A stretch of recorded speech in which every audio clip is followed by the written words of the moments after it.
इस वीडियो में हम समझेंगे इलेक्ट्रिक जनरेटर।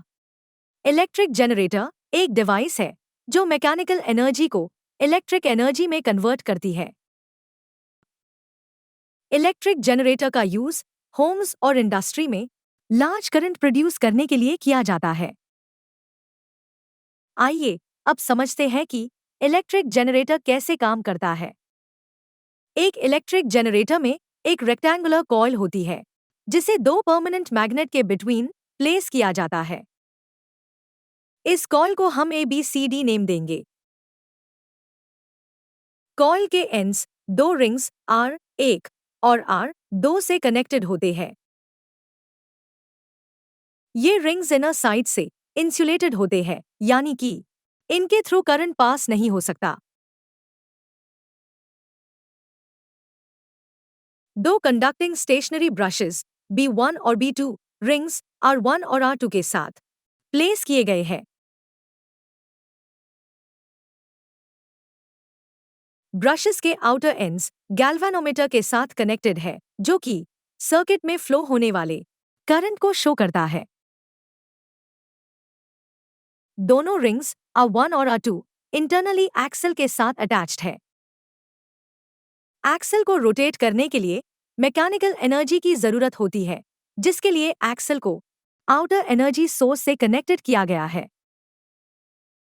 ये एनर्जी सोर्स कोई स्टीम इंजन हो सकता है जिससे मैकेनिकल एनर्जी प्रोड्यूस की जा सकती है। जब एक्सल रोटेट किया जाता है तब उसके साथ साथ रिंग्स भी रोटेट होते हैं।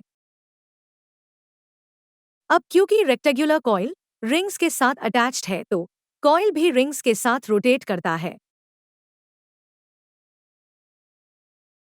इसमें आर्म AB अपवर्ड और आर्म CD डाउनवर्ड मूव करता है। अब क्योंकि रेक्टेंगुलर कॉइल मैग्नेटिक फील्ड में रोटेट हो रहा है तो इसलिए रेक्टेंगुलर कॉइल में मैग्नेटिक फील्ड चेंज होने लगता है। इलेक्ट्रोमैग्नेटिक इंडक्शन के अकॉर्डिंग जब भी कॉइल में मैग्नेटिक फील्ड चेंज होता है तब कॉइल में करंट प्रोड्यूस होता है। अब मान लीजिए कि कॉइल ABCD क्लॉकवाइज रोटेट कर रहा है।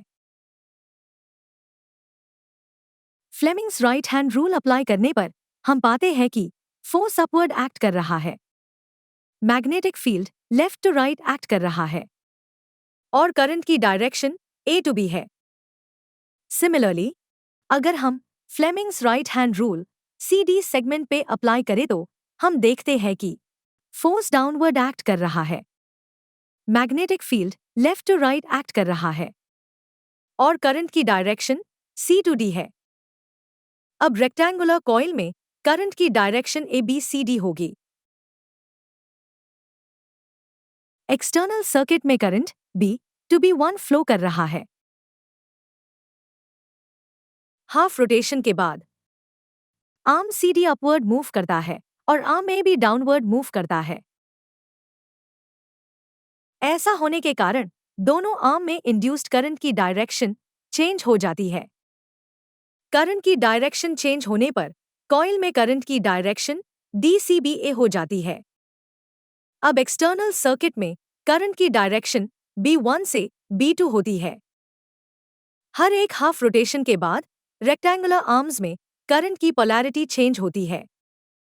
ऐसा करंट जो एक इक्वल टाइम इंटरवल्स के बाद डायरेक्शन चेंज कर रही हो उसे हम ऑल्टरनेटिंग करंट कहते हैं और ऐसे डिवाइस को हम AC जनरेटर कहते हैं। ऑल्टरनेटिंग करंट को डायरेक्ट करंट में कन्वर्ट करने के लिए हम स्प्लिट रिंग्स का यूज कर सकते हैं। Thanks for watching. If you like this video, please like and subscribe our channel.